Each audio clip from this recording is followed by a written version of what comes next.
Lui, c'est moi, Thibaut. J'ai 40 ans et je vais vous raconter mon histoire.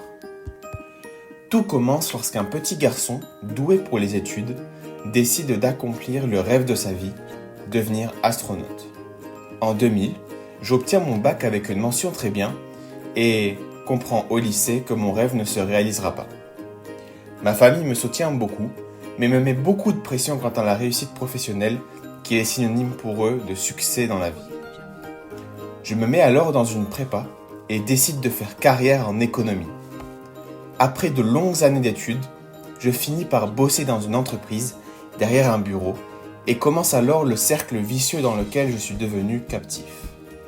Le stress, la peur de perdre mon travail et de décevoir ma famille, le manque de sommeil ainsi que la perte de vie sociale m'entraînent peu à peu dans la dépression.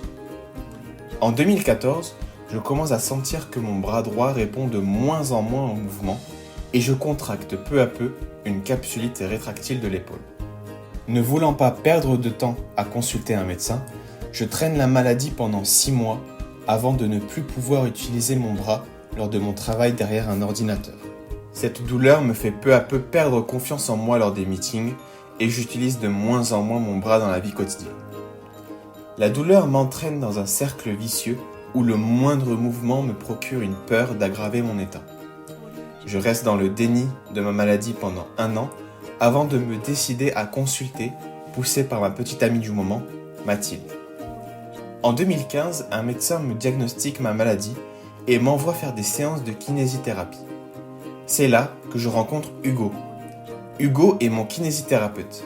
Avec lui, j'ai pu prendre conscience que ma maladie n'était pas due à une malchance ou un virus, mais simplement de mon mode de vie, de mon hygiène personnelle et du temps que je consacrais pour moi-même. J'ai progressivement repris le sport et repris une vie sociale normale en plus de mon travail. Je me suis aussi rapproché de ma famille qui, contrairement à ce que je croyais, préférait mon bonheur à ma réussite professionnelle. Par le biais de mon histoire, j'espère faire passer le message que la meilleure façon de guérir, c'est de prendre le temps de s'occuper de soi et de se rapprocher des choses qui comptent vraiment. Je tiens à remercier mon épouse Mathilde qui m'a permis de surmonter cette épreuve.